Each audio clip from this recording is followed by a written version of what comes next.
নমস্কার বন্ধুরা, আজ আসুন আরেকটি ব্রাত্য ইতিহাসের কাহিনী শোনা যাক। সময়টা 1931 সাল 3রা জানুয়ারি। হ্যাঁ, এই দিনটা কেউ মনে রাখে না ভারতবর্ষে। 3রা জানুয়ারি দিনটি মনে রাখা প্রয়োজন আমার আপনার স্বার্থে, কারণ আমার আপনার বাড়ির মেয়েরা আজকে যে পড়াশোনা করছে, তারা যে প্রতিষ্ঠিত হচ্ছে, তারা ডাক্তার ইঞ্জিনিয়ার হচ্ছে, সব এই মানুষটির জন্য। আসুন তার সম্পর্কে জেনে নেওয়া যাক। হ্যাঁ, সময়টা 1931-এর 3রা জানুয়ারি। মুম্বাইয়ের সাতারা জেলায় নাইগাঁও বলে একটি গ্রামে এক কৃষক পরিবারে এই অগ্নিকন্যার জন্ম হয়, সাবিত্রীবাই ফুলে। এই সাবিত্রীবাই ফুলের কথা আমরা কেউ মনে রাখিনি, কারণ তিনি ছিলেন ভারতবর্ষের অগ্নিকন্যা। তার দৌলতে প্রথম নারী শিক্ষার অগ্রগতি শুরু হয়েছিল আমাদের এই ভারতবর্ষে, কারণ 18 শতকে ভারতবর্ষের ইতিহাসে নারী শিক্ষা একদমই ছিল না। সেই সময় তিনি একমাত্র নারী ছিলেন যিনি নারীদের জন্য স্কুল তৈরি করেছিলেন। 9 বছর বয়সে তার থেকে 4 বছর বয়সী বেশি এক বালক, যার নাম ছিল জ্যোতিরাও ফুলে, তার সঙ্গে তার বিবাহ বন্ধন হয়। এবং এই জ্যোতিরাও ফুলে ছিলেন একজন সমাজ সংস্কারক, কারণ তার তত্ত্বাবধানেই তিনি প্রথম পড়াশোনায় হাতে করে নিয়েছিলেন এই সাবিত্রীবাই ফুলে। কিন্তু তিনি বুঝেছিলেন যে নারী শিক্ষার যদি অগ্রগতি না হয়, তাহলে আমাদের দেশে নারীদের মান সম্মান এবং এগিয়ে যাওয়া কোনোটাই থাকবে না, নারীদেরকে পরাধীনস্থ থাকতে হবে।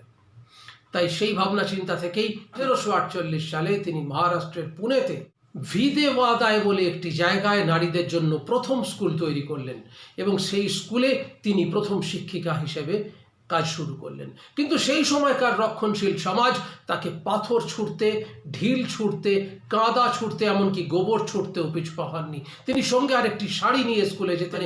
তিনি যখন স্কুলে পৌঁছতেন তখন তিনি আরেকটি শাড়ি ব্যবহার করতেন, কারণ তিনি স্কুলে পৌঁছানোর পরে সেই সমাজের রক্ষণশীল মানুষগুলোর ছোড়া গোবর, কাদা, পাথরে তিনি ক্ষতবিক্ষত থাকতেন। তিনি সেই অবস্থাতেই নারী শিক্ষার অগ্রগতি করে নিয়ে গেছেন।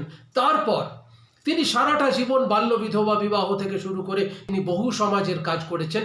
তারপর সময়টা 1897 সালের 10ই মার্চ তিনি এই পৃথিবীর মায়া ত্যাগ করে চলে গেলেন। কিন্তু কিভাবে তিনি মারা গেলেন সেটা জানাও জরুরি, কারণ সেই সময়তে প্লেগ একটা মহামারীর আকার নিয়েছিল, এবং সেই মহামারীর সময় তিনি সেই সমস্ত প্লেগ রোগীদেরকে, প্লেগে আক্রান্ত মানুষদেরকে সেবা করছিলেন, এবং সেই সেবাকালে তিনিও প্লেগ রোগে আক্রান্ত হন এবং তিনি মারা যান।